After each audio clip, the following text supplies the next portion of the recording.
regents, the administration, faculty, staff, and student body, welcome to the campus of Oklahoma State University for the first and only 2014 Gubernatorial debate. I'm Brandon Lenore, professor of political science here at Oklahoma State University, and it is my pleasure to moderate tonight's debate. The production of this event is a combined effort of OETA TV, the League of Women Voters of Oklahoma, and Oklahoma State University. And now, let's introduce the candidates. Republican Governor Mary Fallin and Democratic State Representative Joe Dorman.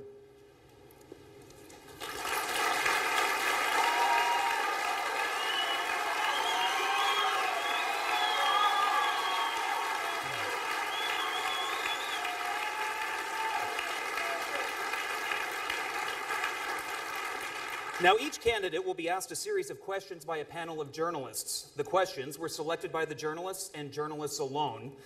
The panel members are Rachel Hubbard, the Associate Director of KOSU Radio, Dick Pryor, Deputy Director, Managing Editor of OETA TV, and Rick Green, Capitol Bureau Chief, the Oklahoman News OK.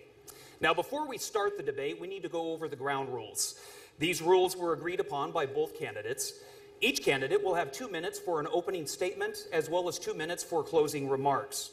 Questions from the journalist panel will be directed to both candidates. Each candidate will have 90 seconds to answer each of the questions. Now, that time can also be used to rebut or respond to comments made on the prior question. We ask that the candidates mind the time limits. The journalist panel will also ask the candidates questions submitted by OSU students from the audience. Student ushers are circulating pieces of paper for students to write down their questions. We ask that the students write their name and their year on their question. Their questions will then be handed into a review board made up by a representative of the College Republicans, College Democrats, and the League of Women Voters. The top 3 questions will be asked by the journalist panel to the candidates. Now, for people on social media using the hashtag OKVotes14, you can share your thoughts. We ask that the audience member hold their applause until the end of the debate. And with that, it's time to start the debate. Determined by a coin toss, Representative Dorman will be first with his opening remarks. Thank you very much, and it's certainly a pleasure to be here tonight. I want to thank the panelists. I want to thank Governor Fallin for agreeing to this debate. Certainly want to thank OSU, the League of Women Voters, and OETA for conducting this forum. And I also want to thank the viewers like you watching on television. Our democracy. I grew up in a small town called Rush Springs, out in western Oklahoma, had many great opportunities. My dad was disabled in a truck accident when I was 4 years old. My mom worked hard to make sure that we had opportunities. She's here with us tonight. She made sure that I studied hard and had every opportunity. That allowed me to come to college right here at Oklahoma State. I worked hard through school, and my first job right out of college was working in the mailroom at the House of Representatives. So yes, I am that person that started in the mailroom and has worked my way up to here. I also had the opportunity to run 12 years ago and serve my home district, District 65, and I've been proud to work for them over the past 12 years.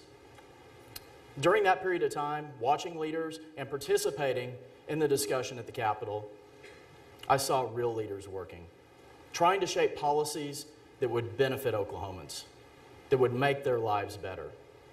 And unfortunately, I do not feel we have seen that over the last 4 years. We have seen problems, especially with our education system, where teachers have not received a pay raise, where students have had trauma placed on them through 3rd grade high-stakes tests, the A through F grading system, and cuts in education to the tune of $200 million for common education, $100 million for higher education.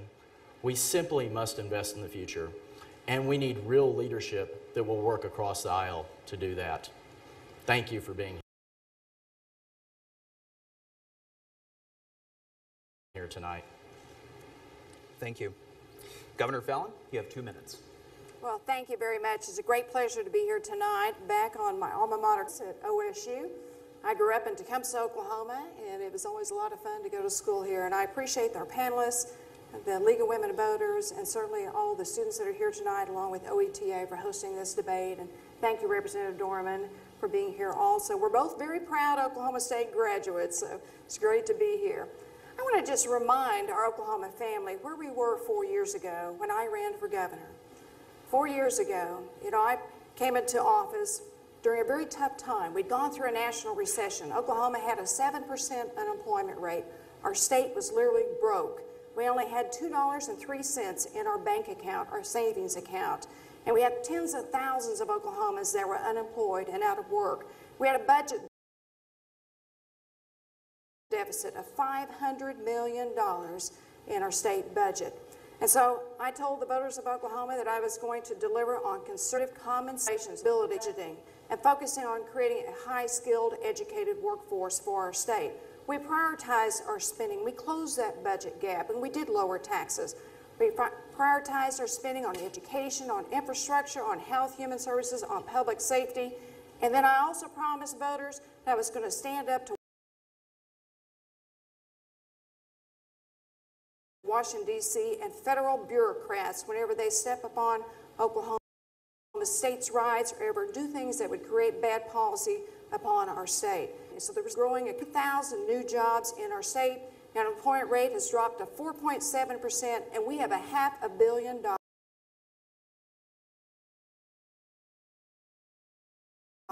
in the state savings account, which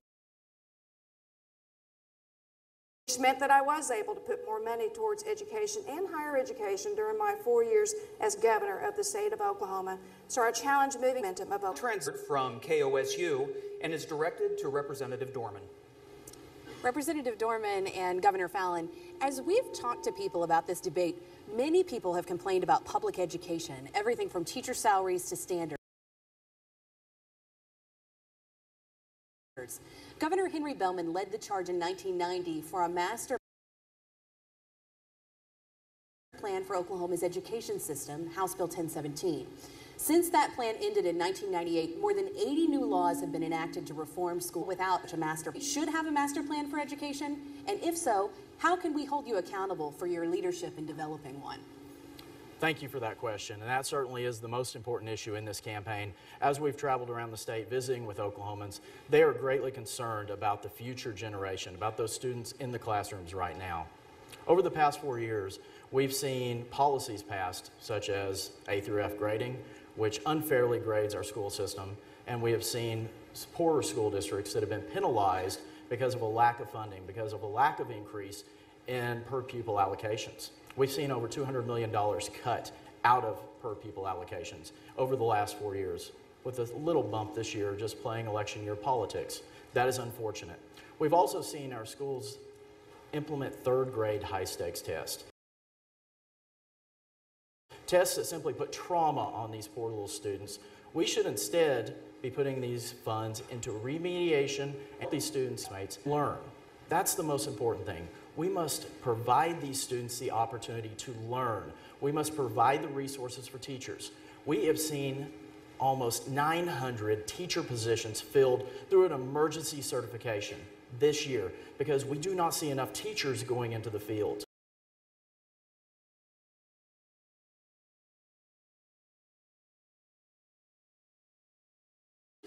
We have not invested in the future, and when we do not provide that investment, we will not see the opportunities for the future.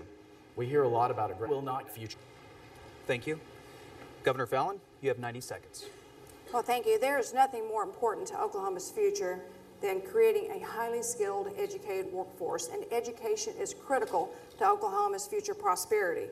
But the first thing we had to do when I took office as governor of Oklahoma is to bring prosperity back into Oklahoma. As I mentioned, we had a $500 million budget shortfall. We'd gone through. It was going to create jobs, so we could fund education. So I've been very proud over the last 4 years that we've been able to increase funding for education by the tune of $150 million new dollars for K through 12 education, plus also adding new money for higher education and also career tech in our state. But along with new funding, you must also have high academic standards. You must also have accountability. You must inspect what you expect. And that's why I set standards as one of our top priorities. that we would make sure that our schools are accomplishing its goal, and that is to make sure our children are getting a high-quality education. That's why we did sign ending social promotion in the state of Oklahoma, making sure that our children can read at grade appropriate levels. That's why we also pass A through F, to make sure that our parents in our communities know how their schools are performing, and if they're falling down the job, to be able to repair that and be able to help them do better, because our children deserve nothing less than a quality education in Oklahoma. Thank you. The next panel question will come from Dick Pryor, Deputy Director, Managing Editor of OETA TV, and his question will be directed to Governor Fallin. Governor, Representative, good evening. Oklahoma ranks 7th among all states in reliance on federal funds. More than 43 cents of every dollar the state spends comes from the federal government. Which federal dollars do you think are permissible to accept and which ones are not? Please explain the rationale behind your answers. Well, there are a lot of federal funds that come into the state budget, as we all know, in the state of Oklahoma. And of course, Oklahoma taxpayers pay those taxes that go into the federal government. That's the way our democracy in the United States was set up. But there are times that we receive federal funds that have strings attached, or federal funds that might actually hurt Oklahoma or might set us back on some of the policies that we're looking at. And I'll give you a couple of ideas and examples of that. You know, one of the things we worked very hard on over the years, and I had the chance to serve in Congress on the Transportation Committee, was to make sure that Oklahoma got its fair share of funding back on the gas taxes that we sent to Washington so we could build better roads and bridges. We've been able to reduce our deficient bridges by 34% in the state of Oklahoma because we've been able to get more of that funding back for our state. Certainly Medicaid dollars, Medicare dollars, always important to the state of Oklahoma, Social Security dollars, things, education dollars, making sure that we have control over education standards and policy, something I think is important. Thank you very much. Representative Dorman, you have 90 seconds. Thank you very much. We've seen quite a bit of hypocrisy on this, on selecting certain federal funds, which are good, but then demonizing other programs. Money that's been paid in by Oklahomans through their taxpayer dollars, going to Washington, D.C. bureaucrats, that money should come back for Oklahomans to use. When we talked about transportation funding, obviously we need to work hard to make sure that money comes back because we've seen the quality of the roads and the problems we're facing with bridges. The governor just indicated that Medicaid was a good program. Well, then why not look at the Medicaid expansion? Why not look at those funds that would address 180,000 Oklahomans, many of them children working? That fund would address those individuals who are the working poor, those ones earning minimum wage jobs. It is important to make sure that the money that goes into Washington, D.C. come back for the use of our citizens. We also lost the flexibility with education because the governor's regents refused to make the No Child Left Behind waiver by addressing those as workforce ready. And then the board members that the governor appoints to the State Department of Education also refused to certify those as workforce ready. That hurt our public schools. The policies that we've seen with the Fallin administration and Janet Barisi have damaged Oklahoma, and we must turn that around. Thank you. The next panelist question will come from Rick Green, Capitol Bureau Chief of the Oklahoman and News OK, and his question will be directed to Representative Dorman. Oklahoma fares poorly on a number of measures of public health, including preventable hospitalizations, drug overdose deaths, obesity, violent crime, and children in poverty. Hundreds of thousands of people lack medical coverage. What will you do to help with these problems? Well, as I pointed out with my last answer, I do believe that we must maximize the opportunity to bring those federal funds Oklahomans have paid into Washington, D.C. We must bring those back for the use for Oklahomans. The Oklahoma Hospital Association has shown numbers that say between 12 and 36 hospitals across the state of Oklahoma will either shut down or reduce services significantly. That means people could travel up to 40, 45 miles for the birth of a child or for some emergency situation. We must work to keep those hospitals open. I am tired of Oklahoma being at the bottom of the list. Often we've heard, at least there's Mississippi. But in too many cases, that's not the case any longer. We must work to move Oklahoma up the charts. we must improve the quality of life for Oklahomans. We must make sure they have access to health care. We must work to expand opportunities through telemedicine to make sure that technology is located in those rural areas so Oklahomans will have access to the best quality health care. We must work to make sure that those doctors are located all over the state. We must provide opportunities for those students to become doctors. David Boren summed it up perfectly. Whenever he became the president of the University of Oklahoma, we had seen about 50% of the state funds going to education through covering the cost for students to be in school. When he became the president, it was at 33%. Today, it's in the teens, and specialty program like nursing, 7%. That's unacceptable. Thank you. Governor? Would you mind to repeat your question? Yes, Oklahoma fares poorly on a number of measures of public health, including preventable hospitalizations, drug overdose deaths, obesity, violent crime, and children in poverty. Hundreds of thousands of people lack medical coverage. What will you do to help with these problems? That's a very good question. First of all, health is very important to Oklahoma's future because if we don't have a healthy workforce, if we don't have healthy families, it hurts Oklahoma. It hurts our prosperity as a state. And one of the things we've done during my administration is to launch a comprehensive statewide health improvement plan. And I'm happy to report that Oklahoma has actually improved its health rankings in many different areas. We've reduced our amount of smoking and tobacco products by a great amount. We've reduced our amount of children who die, child mortality. We've reduced those rates. We've also worked very hard to focus on obesity. You might have seen just last week, Kevin Durant, our most valuable player and the Thunder team, was able to join me in launching a statewide program to talk to our school children in the state of Oklahoma about health and wellness and exercise and nutrition, which we think is very important. As far as Medicaid expansion in our state, we certainly are very concerned about those who don't have health care services or access to health care, and certainly very concerned about health insurance premium costs. But we also know that if we were to expand Obamacare in the state of Oklahoma and Medicaid, that it would cost our state over $1 billion, which would take away from education, infrastructure, corrections, or other topics like that. As far as rural hospitals, we've seen the Obama administration and the Affordable Health Care Plan remove a huge amount of money from Medicare, which goes directly to our rural hospitals. And by the way, your time clock stopped there. We are working on that that right now to make sure that that works, but you hit your time mark perfectly. Thank you. The next question will be coming from Rachel Hubbard, and that question will be, once again, directed to Governor Fallin. Oklahoma's income tax brings in $3 out of every $8 of state revenue. But we've seen incremental tax cuts over the last several years and more specialized tax credits. At the same time, fees for public services, such as drivers and hunting licenses, have increased by close to $200 million. Some might call this a bait and switch. It's a politically unpopular issue, but what would you do to reform Oklahoma's tax code?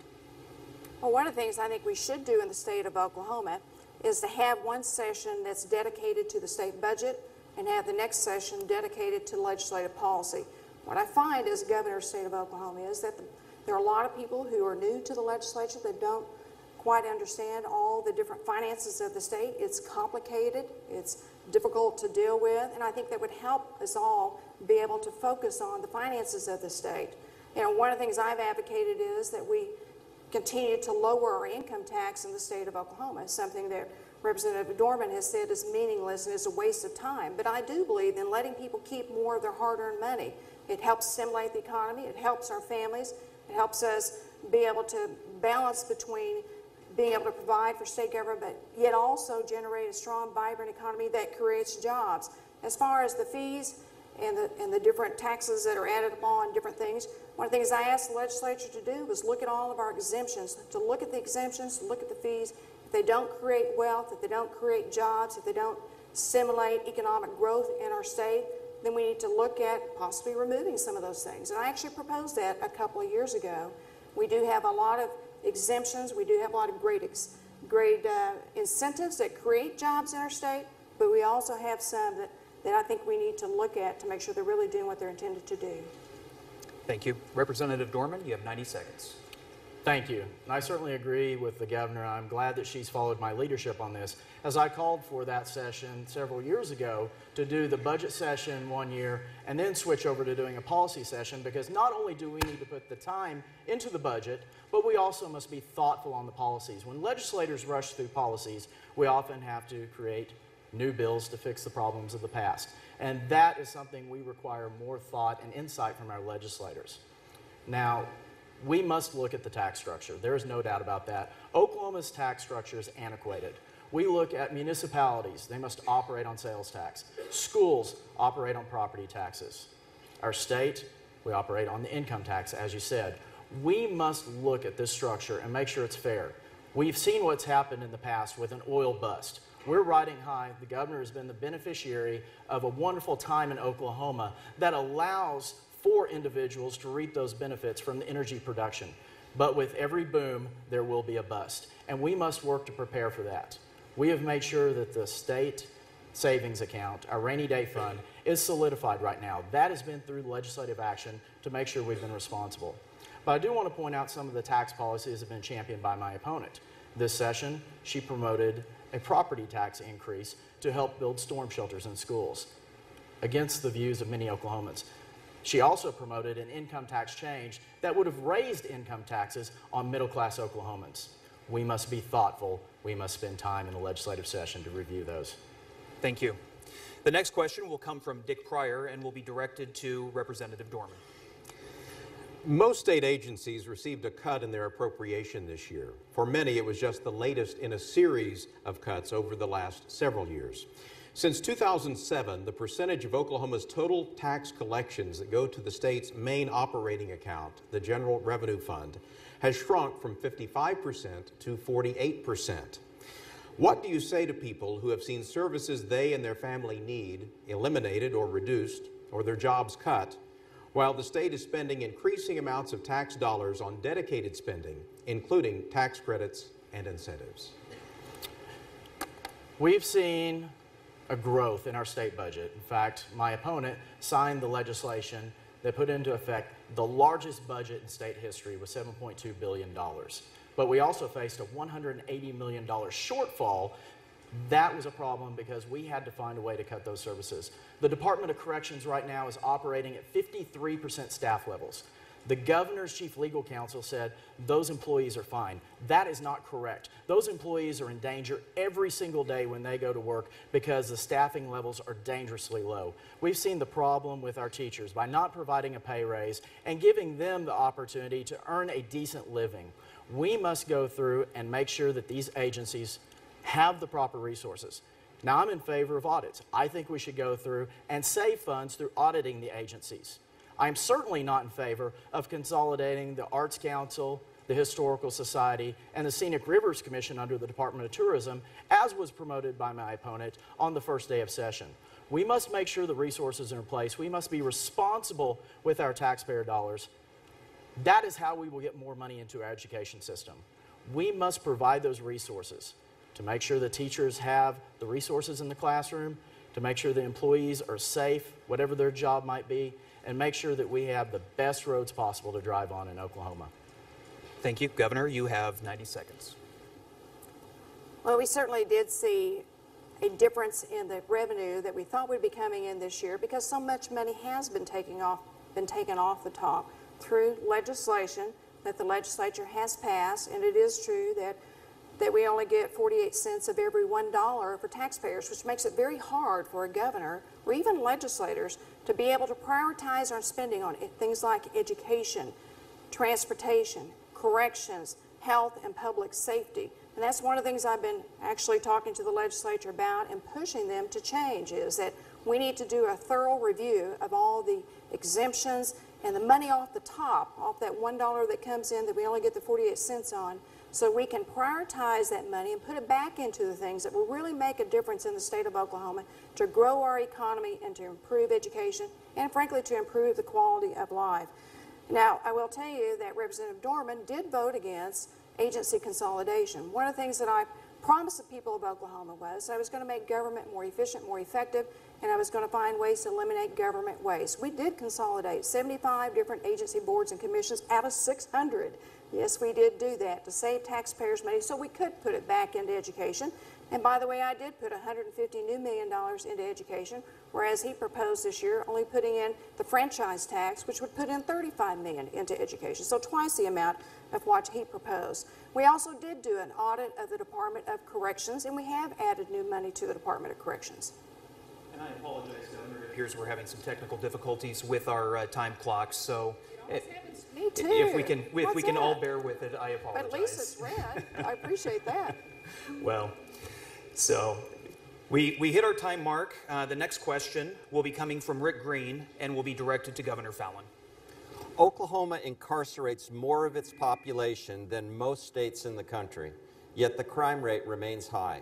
Oklahoma began a justice reform initiative, but didn't fund it largely or adhere to its findings. Do you have a plan for reducing the state's high incarceration rate? Absolutely. And if you read the Day Oklahoma, you would see it. And I know you do. But actually we did. We do support the Justice Reinvestment Act. One of the things I did this past year was to bring on a Harvard fellow who spent a long time. In fact, he spent over 500 hours looking at the Justice Reinvestment Act in our prison systems, along with the audit that I asked our state auditor to do of the spending that we do in corrections. One of the things I think we have to do, and I've always advocated, I've been very consistent on this, is that we have to be smart on crime and tough on crime. And we certainly have seen some conditions just recently that reinforce why we want to be tough on crime. But the Justice Reinvestment Act gives us a way forward to help step down people who are coming out of our corrections system. It also helps with being able to diagnose what the true issue is with the inmate, whether they're a criminal, whether they have a mental health issue, whether they have a substance abuse issue. That's why you saw me put $17 million new dollars into mental health and substance abuse services in the state. It's also why you've also seen me push on drug courts so that we could help those who have a substance abuse issue so that we can, once again, keep the prisoners who are in our prison system that are a threat to society in the prison system versus those who may have a substance abuse problem or maybe have a mental health issue that we can steer them to the mental health department. So those are some of the things that we've been working on. As far as the funding itself goes, you know, we did put $1 million new into corrections this year. We're looking forward to working on the Justice Reinvestment Act. Thank you. Representative Dorman, you have 90 seconds. Thank you very much. And my opponent's memory is a little hazy because the Justice Reinvestment Initiative was passed by Speaker Chris Steele, a Republican from her home area originally, and that was a promise that we would reinvest the dollars in the public sector to make sure that what was wasted in corrections would instead be turned around to public safety. That was passed, but less than a year after that, after meeting with private prison industry and officials, many of those reforms were repealed by a new speaker. That was unacceptable. I have worked on this issue for years. In fact, I want to personally thank my brother-in-law, Eddie Coast. He used to be the head of prison ministries for the Southern Baptist Convention. We have had many discussions on this. We spend too much money locking up people that we're mad at and not locking up the people who are truly the criminals, the ones that we're afraid of. We must work to do a better job. We must provide opportunities for rehabilitation. We have gotten away from the term corrections in the Department of Corrections because we're truly not correcting behavior. The third highest rate of incarceration for Oklahomans, basically for anyone in the nation. The #1 incarceration rate for women. These numbers are unacceptable. We do not have the worst people in the country, so why are we locking up the most people? We must do a better job, and all of that goes back to education. We must provide the funds for education. When we invest early, we won't have to worry about the corrections. It's a crime that we spend twice as much on convicts than we do on per pupil allocations in our schools. Thank you. The next question will be asked by Rachel Hubbard, and it will be directed to Representative Dorman. In the past few years, laws on issues ranging from tax credits to abortion to the repeal of Common Core have had their constitutionality challenged. The Attorney General's office must then pay staff to defend these laws, which some argue costs the state money that could be spent on other things. What is the role of the governor in vetting the constitutionality of laws that you sign? Certainly, any bills that come across my desk as governor the number one thing I will look at is the constitutionality of that language. I want to make sure that taxpayer dollars are spent wisely. We cannot continue to waste dollars on unnecessary lawsuits. We've seen that happen time and time again. In fact, I asked the Attorney General's office how much has been spent on lawsuits, and they would not give me that figure. Anytime a legislator asks for those figures who serves on the Appropriations Committee, that's wrong. We should receive those numbers so we can do a better job. Let me point out a problem we saw with the budget this year. We were given the budget bill, a $7.2 billion budget bill, at 10 a.m. in the morning on the next to last Friday of the session. The first vote on that bill was at 12:30, 2.5 hours later. When our legislators do not have the proper time to review the budget, we certainly cannot see the best type of budget for Oklahoma. We must be responsible with those taxpayer dollars. We must make sure that the legislation that passes is constitutional. And again, it goes back to that thorough review for 1 year. That is the way we will see better legislation and better opportunities for Oklahomans. That money that is currently being wasted on lawsuits, it should go back into the classrooms. It should go for teachers for a pay raise. It should go to protect benefits, and it certainly should go to help those students to receive those resources to achieve their highest potential. Thank you, Governor Fallin. You have 90 seconds.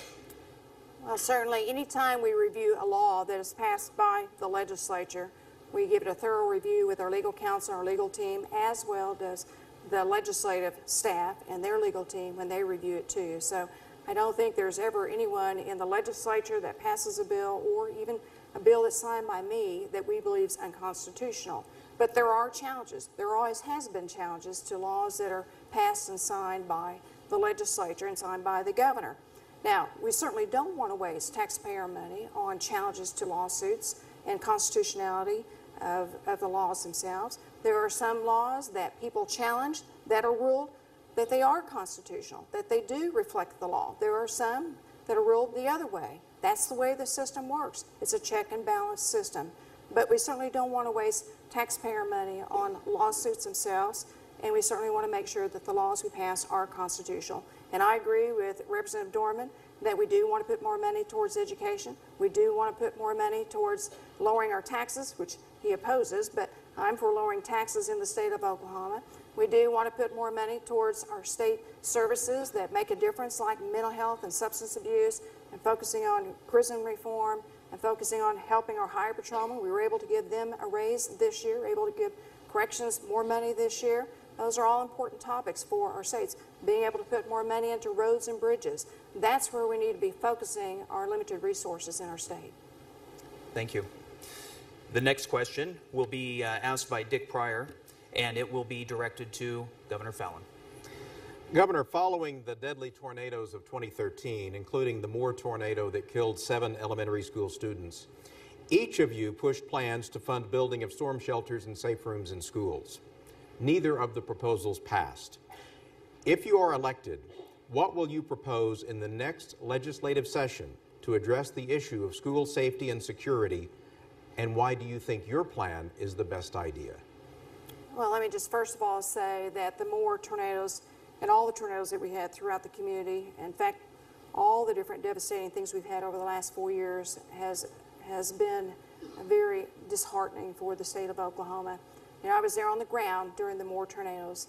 I was there within a couple of hours after it hit to walk through the devastation, to see the schools, the Plaza Tower, to know that we had loss of life during that time, to work with the first responders. And I just want to give a shout out to all the first responders and all the charities that worked so very hard to help people who were suffering at such a great loss during that time. But certainly we want to make sure that our children are safe in their schools. I did propose that we would allow schools and local control of local school districts and local citizens to be able to have the opportunity to vote for a bond if they chose to be able to put in safe rooms or some other safety precautions. Actually, Representative Dorman did propose that a couple of years ago, the same position when he talked about he wanting to increase property taxes. I wouldn't be increasing property taxes. The voters would be voting on that. That's what's called local control. This year, he proposed that we spend $500 million on a bond issue. That money would have to come from somewhere out of the state budget. So both of us care deeply about children, about safety, about storm shelters. And to answer your question, I will continue to push that we have that local control where local communities can decide what they need in their individual communities. Thank you. Representative Dorman, you have 90 seconds. Thank you very much. And this issue is probably what led me to this decision to run for governor more than anything else. Working with family members and more, Mickey and Danny, Nicole and Stacy and the other parents, through trying to get an initiative passed to build storm shelters in schools and to improve school security. We must look at the different options. We found a better solution than raising taxes. We found that we could use the franchise tax and use that to back up the bonds, use that money and match with FEMA dollars, and that would have provided the $2 billion necessary to build storm shelters in the schools and improve school security against a terrorist activity. But that met opposition from the governor and others of her party because they did not want to see a bond issue go through. But we did pass a bond issue to repair the Capitol building. So I do see a flip-flop there, a flaw in the decision-making policy and the rationale when we chose that the Capitol building was more important to fix with a bond issue than the public schools where our kids and grandkids go. We must do what we can to ensure that these schools are adequate and safe and provide the security. The governor championed a property tax. You cannot slice it any other direction. She was pushing a bill that would increase property taxes locally. We have provisions in the Constitution that protect against tax increases. We will not see legislation go through that the legislature solely will push a tax increase. So her saying that I've been for tax increases is simply flawed logic. Thank you. The next question will be asked by Rick Green, and it will be directed to Representative Dorman. What is Oklahoma's biggest environmental problem, and what is your approach to solving it? We must work with our different conservation districts to provide the necessary resources. I was an employee of the conservation districts back in high school, and that gave me a great opportunity to learn about the problems we face. The dams that we have in Oklahoma were built for a 50-year life, but it's been well over 70 years since they've been fixed. So we must provide the proper infrastructure, and we must work to make sure that those federal dollars that Oklahomans pay in for their taxes come back for use here so we do not have to raise taxes. We should not ask our citizens to put in more. We have seen too many tax credits issued. In fact, the numbers and the estimates say that we almost have $7 billion in tax credits for businesses with corporate welfare. We must reassess those and use that money to be put back in to make sure we have proper conservation programs. We must work with our farmers. We see program after program that helps other sectors of business, but we have been leaving our farmers behind. We must work to make sure that they have the proper programs for conservation and can raise those crops. We must certainly work on developing better water policies for our state. We need real leadership that is in touch with the needs of the citizens, whether it be in Idabel or in Guyman or Altus or Miami, all four corners, all points in between. We need leadership that will sit down with those folks at the coffee shop, listen to their ideas, and bring them back to the Capitol, be a true voice, and have the vision to pass policies that will work for Oklahomans. And we must do this in a bipartisan manner, working with Republicans and Democrats alike. Governor Fallin, you have 90 seconds. Before I answer that question, just let me comment on the previous question and answer that Representative Dorman just answered. First of all, he said that he wanted to take the franchise tax and use that to pay for bond issues for storm shelters, but he also said he wanted to take the franchise tax and put that towards education funding, which is $35 million, which once again is half of what I've already put into education funding for our state. And by the way, Rush Springs did have a ballot issue to be able to raise their local bond issues in their community to put in storm shelters. So I appreciate his local community actually putting that on the ballot. It failed by 2 points. It had to get a 60% margin, got 58. But at least we have schools that are already currently doing that in the state. Back to the environment issue. Let me just say, I think one of the biggest issues facing Oklahoma right now has been the drought and water. And water is important to so many important sectors of our economy, whether it's agriculture, whether it's the energy sector, whether it's tourism and recreation, whether it's residential drinking water. We've initiated a statewide water implementation plan for the state for water conservation. We all want to be good stewards of our land and our water and our air. We've implemented a piece of legislation that I signed that said that we will not use any more water in 2060 than what we utilize today so we can conserve our water. And just last week and a half ago, I hosted a drought forum in Oklahoma that focused on ways that we can repurpose and reuse water and to work with our communities and our industries to do that. Thank you very much. Well, it's time now to hear from Oklahoma State University students. Our journalist panel members will each read a question that was submitted by students in the audience. The first question will be read by Rachel Hubbard and will be directed to Governor Fallin. This question is from Catherine Tipton, a junior at Oklahoma State University. She asks, do you agree or disagree that there's a connection between fracking and the increase in earthquakes? If you do, what do you intend to do about it? Catherine, that's a great question, and thank you once again for going to Oklahoma State University. It's a great university. First of all, I think Oklahomans have been concerned about earthquakes and what is causing them. We've had a long history in the state of Oklahoma of earthquakes. We have a lot of scientists. We have the U.S. Geological Survey.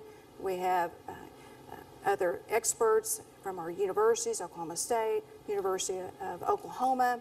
We have industry sector people who are looking at what is the cause of the earthquakes. Are they man-made or are they just a natural course of nature itself? And so the information and the determination has been unclear at this point. But the one thing we do know in the state is that we have to make sure that we get the information correct, that it's dealt with facts, research, and that's why I started a Governor's Coordinating Council that takes the U.S. Geological Survey, our scientists, our researchers at our major universities, and even the private sector to join together to gather the data, gather the facts, gather the information, and to make sure that we understand whether it is man-made or whether it is caused by something else. Also, the Corporation Commission has also been working with us. In fact, they have a system that deals with disposal wells in the energy sector that gives them a red light if they think it may be a disposal well on a fault line in the state, or a yellow light if there's a possibility it could cause an earthquake, or certainly a red light if it could cause an earthquake. So we've been dealing with many regulatory agencies to make sure we're addressing this issue. Thank you. Representative? I certainly want to also thank you for that question, because that is on the minds of many Oklahomans. There was a meeting that happened in Edmond just about a month ago to discuss that topic, because Oklahomans are frustrated, as we have seen an increase in earthquakes in our state with no reason. The science has been done. We just need action taken. We must make sure that the industries are applying safe practices. We need real leadership that's in touch that will deal with these issues. The thousands of dollars of damage that have occurred to individuals' homes with what we saw at St. Gregory's with a spire toppling, one of the early earthquakes. This is unacceptable. We need action and we need leadership that will address this problem. We must work together as a bipartisan legislature and executive branch to come up with those solutions, working with the Corporation Commission also, but holding the industry accountable and making sure that the practices are safe, whether it be fracking, whether it be injection wells. We need to see the results, and we need to do something about that. We must act responsibly, and we must make sure that the citizens and their property and their safety is of the utmost and highest consideration. Very good. The next student question will be read by Dick Pryor, and it will be directed to Representative Dorman. This question is from Shane Jemison, who is a senior at Oklahoma State University. If elected or re-elected, what will you do to ensure that college students not only stay in Oklahoma after graduating, but to also create jobs for our college graduates? Thank you for that great question, and that is of a growing concern.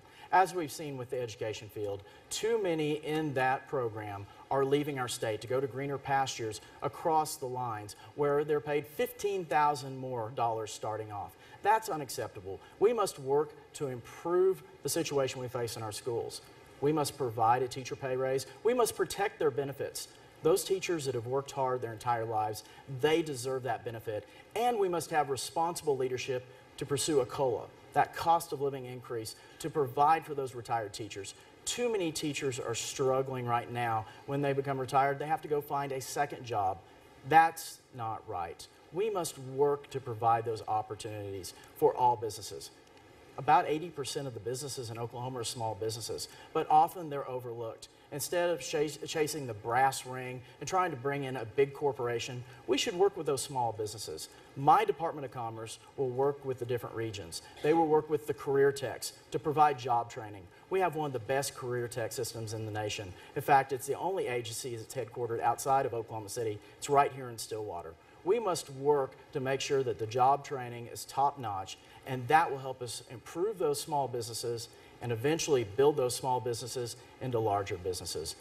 We must provide those opportunities, and I think that includes paying a living wage to Oklahomans. Thank you. Governor, you have 90 seconds. Well, first of all, Shane, we're looking forward to you graduating and staying in the state of Oklahoma. And, you know, that's been one of my very top goals, is to create the right type of economy, creating the right kinds of jobs, good paying jobs that will help you achieve the American dream. You know, as a mother of six, my husband and I have 6 children between us, we want to make sure that all of our children can stay in the state of Oklahoma and find a high-paying, good job so they can even do better than what Wade and I have done as adults. And so we have been able to create over 102,000 new net jobs in the state of Oklahoma. In fact, our per capita income in the state of Oklahoma is one of the top rising income levels. It's double the national average in the increase in our income that we have. So you're going to be able to find a good paying job. We also have the 4th fastest GDP growth, gross domestic product growth in the nation, making Oklahoma one of the hottest markets to locate. And just this week I saw an article that said that we're ranked 7th in the nation for young professionals between the age of 20 and 24 to locate in Oklahoma. And then don't forget about that low cost of living in our state. We're ranked as one of the top states in the nation for having a low cost of living. That's what we've been working towards, is making sure that you'll be able to graduate from college, be able to find a good paying job, be able to stay here, and to be a good contributor to Oklahoma's economy. And then another thing I just want to close with, we've been working on college completion, and I'm very proud of our America Works College Completion Program, which we've increased the number of college graduates. Thank you. The final student question will be read by Rick Green, and it will be directed to Governor Fallin. Bailey Underwood, OSU freshman. In light of recent natural disasters and school shootings, how do each of you plan on updating emergency plans for Oklahoma's public school system? Well, Bailey, that's a great question. We certainly want to make sure that all facilities in the state of Oklahoma, especially public buildings and public schools, are safe. You know, I just recently this week received the NRA endorsement, which I'm very proud of. I'm a big supporter of the Second Amendment of the state of Oklahoma, and certainly we want to make sure that we do everything we can to create safe rooms or safe facilities at our schools. That's why I propose allowing local school districts to look at their local needs to be able to decide if they need to enhance their school safety facilities in their schools and be able to make those decisions themselves, how much they can afford, what they need to do in the schools. And that's something that's very, very important. I certainly work with our Highway Patrol, our Homeland Security, and making sure that we keep the public aware of any potential threats. We certainly had a very tragic episode that happened in the state of Oklahoma this week that shook us down to our very foundation. And we want to do everything that we can to make sure that Oklahoma is aware that whenever there is a threat, that we address those concerns very quickly and that we keep our public informed. But, you know, I guess to get back to say that, you know, we're doing everything we can to make sure that we have an emergency plan in place, and we certainly have initiated that many times. I was actually Lieutenant Governor when we had our federal Murrah building that was bombed back many, many years ago. I was there during a very difficult time and moment in Oklahoma's history, and we're going to do everything we can to make sure that we're safe as citizens and protect our Second Amendment rights. Thank you very much. Representative Dorman, you have 90 seconds.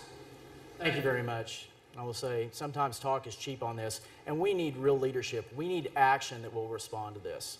4 years ago, when Janet Barisi took over in the State Department of Education, one of the programs that she eliminated right off the bat was the emergency hotline to call in for issues that might be facing your school.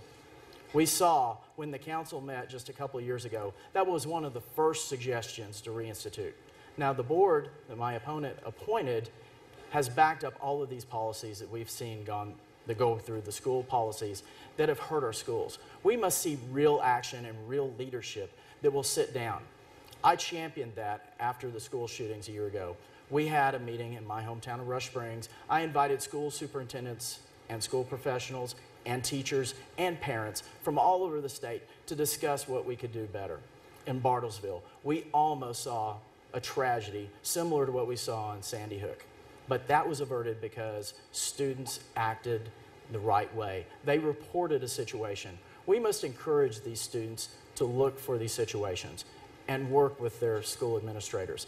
I certainly want to see more resource officers in the schools, partnerships between the municipalities and the school districts to have that mentor position, that law enforcement officer in the schools to help provide that safety and security. We must work to make sure our teachers have the right resources. We cannot continue these cuts. Thank you very much. And that concludes the question portion of the debate. We will now hear closing remarks, and according to the pre-debate coin toss, Representative Dorman will go first. Representative, you have 2 minutes. Well, again, I want to say it's a great pleasure to be here tonight. I had many great memories here in this student union and on this campus, and it's hard to believe that I'm up here now having this opportunity. I want to work to make sure that we have the right voice and the right vision at our state capitol.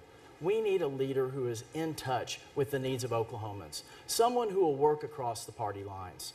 As I've traveled around this state, I've had the opportunity to visit with my Democratic and Republican colleagues, both sides, taking me around, introducing me to their constituents and voters. This has been an amazing experience as I've traveled around the state, learning about the needs of Oklahomans, and I want to have the opportunity to serve you as the next governor of the great state of Oklahoma. We need real leadership that will not simply talk about the issues, but take action and work in a bipartisan manner, not veto bills, but sit down and work with the legislators to make sure those policies are right when they come across the desk the first time. Certainly to make sure they're constitutional, but to address the needs all around Oklahoma, to make sure that water is protected and not given to Texas with a memorandum of understanding like what we saw, to not shut down the necessary programs like Endorse and SORC that help those Oklahomans in the most dire of situations. We must make sure that we provide proper funding for mental health issues. My opponent says she increased funding, but the reality is there was a $21 million cut to mental health programs. We must see real leadership, and certainly, going back to education, we must have a champion for those students, a champion that will eliminate these ridiculous tests, put appropriate standards in, not just follow the party line with Washington, D.C. bureaucrats, but listen to the Oklahoma experts and do what's needed to help provide the best opportunities for our students to achieve their highest potential. I humbly ask for your vote on November 4th. Thank you. Thank you. Governor Fallin, you have 2 minutes. Thank you very much. Well, it's a great pleasure to be here tonight, and it certainly is a wonderful opportunity to be able to speak to the Oklahoma voters. So first of all, I just ask for your vote and your support for my reelection for governor of the state, and just to thank you for the great opportunity and pleasure to be able to serve the great state. You know, I promised the voters of Oklahoma several things when I took office. First of all, that I was going to work on creating jobs and building a better, brighter future for Oklahoma families, to help our small businesses be able to grow and prosper, to be able to turn the budget around and to create new wealth, new revenue for our state, to be able to prioritize our spending and to put more money back into education, which is exactly what we did, to be able to put more money back into roads and bridges, to be able to reform our corrections system, and to do things like the Justice Reinvestment Act, which is what we've been working on, to be able to stand up to Washington, D.C., whenever Washington does things that takes away our individual rights or steps upon our liberties or takes away our state rights. I'm the only candidate in the race that's done that. I'm the only candidate that stood up and voted against Obamacare, that stood up and said no to a failed policy. You know, President Obama said that if you liked your health care plan, you could keep it. He promised that your insurance premiums wouldn't go up. He promised that if you liked your doctor, you could keep it. None of that has come true. So my opponent now wants to take more of Obamacare and put it into the state of Oklahoma through Medicaid expansion. There are ways that we can help the state with improving our health care without adopting a big government takeover of our health care system that is already making other states go broke. It's estimated to cost the state of Oklahoma over $1 billion if we were to implement Medicaid expansion into our state. I've been endorsed by the National Federation of Independent Businesses. I've been endorsed by the pro-life groups. I've been endorsed by the National Rifle Association. We stood up for the things that are important to the values of Oklahomans. I haven't been endorsed by MoveOn.org. I haven't brought in some of those big national groups into the state. I'm the only conservative in this race, and I will continue to lead Oklahoma with conservative principles. Thank you. And that concludes the debate. I would like to thank Governor Mary Fallin and State Representative Joe Dorman for a spirited debate. I would also like to thank the journalist panel of Rachel Hubbard from KOSU Radio, Dick Pryor from OETA TV, and Rick Green from the Capitol Bureau Chief of the Oklahoman and News OK. I would also like to thank the partnership of OETA TV, the Oklahoma League of Women Voters, and Oklahoma State University for putting on this debate. It was a good debate. Be sure to vote on November 4th. Good night.